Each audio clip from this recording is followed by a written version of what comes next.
dadweynaha ku dhaqan deegaanka waraabo dareeray oo qiyaastii 7 kiiloomitir dhinaca waqooyi ka xiga degmada Garbadadar oo hoos timaada degmada Lughaya ayaa gabi ahaanba cabasho xoogan ka muujiyay mashaariicda kala duwan ee hay'adda World Vision ay ka fuliso deegaanadaasi. Dadkani ayaa waxa ay si weyn uga cawdeen in mashruucii ugu dambeeyay oo ku saabsanaa deeqaha xoolaha dibadejinta iyo welibana gargaarka dhinaca beeraha aanay sidii loo baahnaa u qabanin hay'addani World Vision, iyagoo sidoo kale ka cawday deeq xoolo ah oo hay'addani ay qaybinaysay isla mar ahaantaasina ay iska kaashanayeen hay'adda caalamiga ah ee WFP inaanay sidii loogu talagalay u maareynin.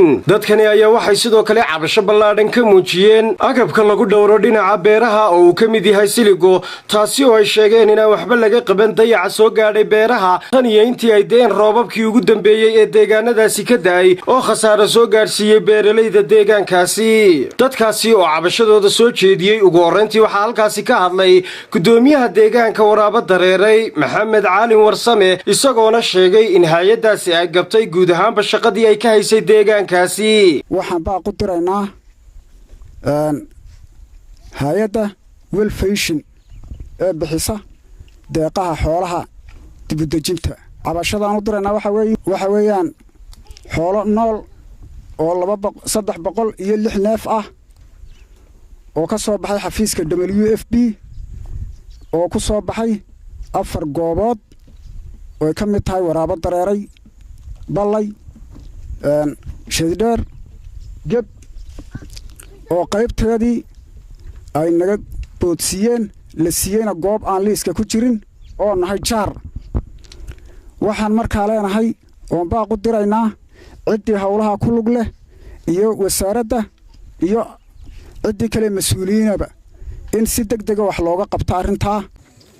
sababta warqadaan hayo WFP ka soo baxday 4 goobood bay ku suntanayd, 4tii goobood ay ku suntanayd baan 4 ka ahayn. waxa dhacday in ay World Vision dhaafisay oo si aanan cadaalad ahayn amba se xadgudub maroorsi ay beel garabka ku siiso la yiraahdo xaruun leh. World Vision ay waxyaabo fara badan oo horeeyay iyo waxyaabo cadayn oo maanta aba in khalad iyo isdabamarin ay ku samaysay mashaariicdii ay bixinaysay ay ka bixinaysay goobaha. sidaa marka ay ahayd waxa ka dambeeyay goobta aan joogno ee waraabo dareeray iyadoo xoolihii ku soo baxay laga bedelay si musuqmaasuq ah oo isdabamarin leh looga bedelay. World Vision 4 qodob baanu haynaa, 4 qodob oo 4tuba ay yihiin isku dhac iyo wax qabad la'aan ayaanu haynaa. marka koobaad waxay dhulka qodayna tidhi hadhuur baan idinku siinayaa bay tidhi, waan qodnay dhulkii. waxaa dhacday in hadhuurkii lana dul mariyey, waxaa dhacday in lana yidhi lacag baa idinka laydinku bedelay. 40 qof oo lacag ayaa la idin siinayaa. 40kii qof baa la naga qoray magacdoodii, suulkii baa la dhigay, sibikaara iibsadaa la yidhi, waan iibsannay, saadadu furtaa la yidhi, waanu furannay. wixii waan weynay haddana waxa ka dambeeyey gabyanka aan ku joogno oo aan cabannay.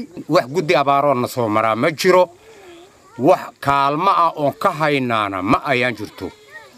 saamiga Soomaaliland ee waxa weeye loo fidinayo ummadda shicibkaana waanu ka qatanahay. meelaha ama kureylku ka dhaco ama abaaruhu ay ku badan yihiin ku soo laba goor noqdeen baan ka midnaa. hay'adda samafalka kama hayno wax gurma la yiraahdo kama aan hayno. ninka la yiraahdo nageeye ee maaragtay hadii la waxad yeeshaa World Vision wata ee ka madaxa waxa weeyin dambiilo xoog leh ayuu meeshan ka galay bulshada degan. hadduu siminkaara soo furto yiraahdana dambi buu naga gal. haddii maaragtay raashin aan ay noo qortay hay'aduna uu naga leexiyana dambi buu naga gal. imikoo la joogana hantidii halkan ku soo baxday goob agtayada inuu siiyey sida ay u sheegeen wey. maaha markii ugu horeysay ee dadka ku nool deegaanka waraabo dareeray oo qayb ahaan ka tirsan degmada Lughaya ay cabasho xoogan ka muujiyaan hay'addani World Vision oo halkaasi ka hirgeliya mashaariic kala duwan oo ay qabtaan. waa Ibraahim Cabdillaahi Ibraahim Suxufi, Bulsha TV, Boorama.